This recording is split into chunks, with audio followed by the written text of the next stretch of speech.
It's always something. Victory or struggle.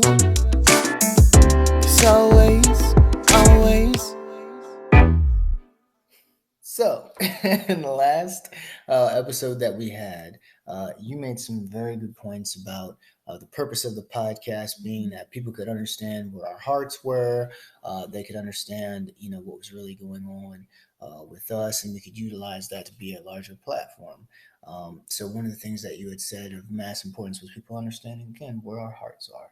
So, that's kind of how we're going to start out this episode, sharing, where is your heart? So, I think you're supposed to jump in. Yeah, because I'm not going first. So, where's your heart, Jay? Yes, my heart, I would say first is with God, and then secondly with myself, and then third with other people. And I know that sounds bad. And is that in order? That's in. Yes, it is in kind of order, but Okay, so that sounds a little selfish. yes. No, I'm taking off my glasses because of the glare. But I can certainly explain. So I believe that, and I don't want to say like it's my own personal commune, but my personal relationship with God is where it starts, right? They have a personal relationship with God, and then through that relationship, God is love, and it allows me a place to have love, and so through that, I can then share love with other people. Without that relationship with God, the love isn't going to transition to other people. And in my experience, a lot of the problems that we have in different loves and in different relationships is it's often a situation where people are not looking to give the love, but they're looking for what they can receive and take from it. Right, Take. right. Take. Now, to be fair, I think there is a place for receiving, and certainly maybe I need to get better with some of that scenario. Just so jacked up. but I'm a work in progress, and but like I said, largely you want to be a person that can give love, that can. Okay, so let's back it up a little Sure. bit, because you talk about you love yourself. Yes. So if you look at even just the most recent presidential election in Trump, who is very self-centered, and you can say that he loves himself. Mm-hmm. So how do you combat that? Like, how do you reach this point where it's okay to love self but not be overly, selfish? So the argument with that situation would be is that there was no God on the back end. It was more or less he was the God. So for me, it's about, like, kids are born into a situation they can't control. They cannot control who their parents are. They can't control where they're born and what situation, what neighborhood they're from or whatever. So I just believe in giving every single person, and you got to start as a kid because that's the foundation. You give every single person a chance. You give them access. So that is where I'm at. That's where my heart is.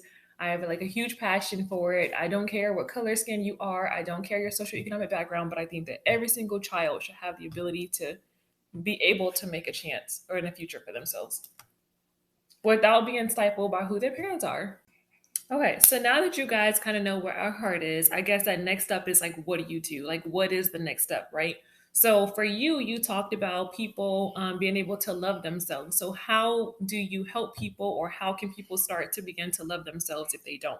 So for example, like, I mean, I have a couple friends, and you know of them, and I won't call them out, but it's very evident by the decisions they make that they don't have that self love that they need. So what would you say to those people? Yeah, you did frame that really hard. You framed a hard question for me. I think it starts. The love is well. First off, it starts off knowing that you're worthy of it. Right, you're worthy of it. You're an important person. You matter. You are already loved. If you already know that you're loved, like I said, you begin to act a little differently than ones that don't necessarily know that they're loved. So, in spite of decisions or things that um, may have gone sideways, may not be correct, you are 100% worthy of love, and then seek that love first.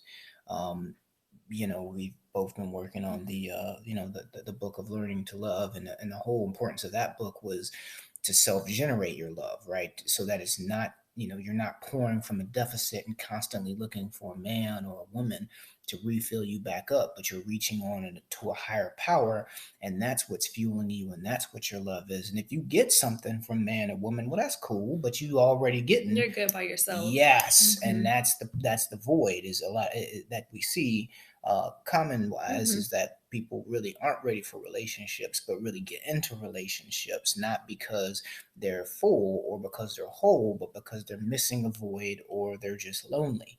And then because they don't have the proper love, you're settling for things that are crazy. You're settling for jokers that's like they don't belong in the same room with you. They just don't. They're not helping No you. comment that I one. mean, I'm We'll just move on saying to the they next. just joker like that's what you working with, player. It's like come on. That's not a good person for you. They're not looking out for you. So, I'm just saying.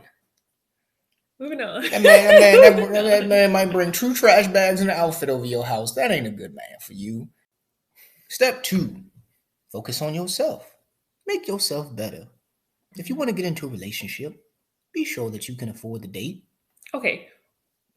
Just saying. Can we not do the whole relationship over and over? Like, you want to do something else? Yeah. So. Well, I mean, yeah, but because all of them examples are relationships. What if I'm single and I'm still having trouble loving myself? Then date yourself. Treat yourself. Are you hungry? I could eat. Take 25. And I'm hungry over here, y'all. So just go ahead. Okay. Yeah. So, like I was saying in part 3, take care of yourself.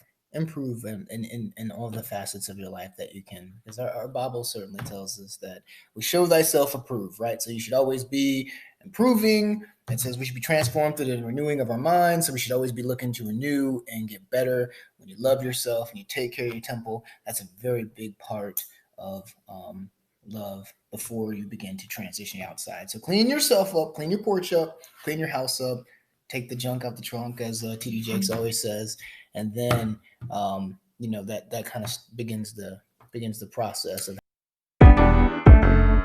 It's always something. Victory or struggle. It's always.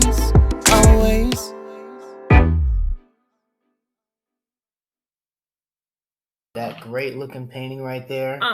That's on sale right now for free. Oh, that's what? This one right here. This one right here looks like a little Easter egg type. See, okay, because you told me a circle and not an oval. It's so cute to look at it.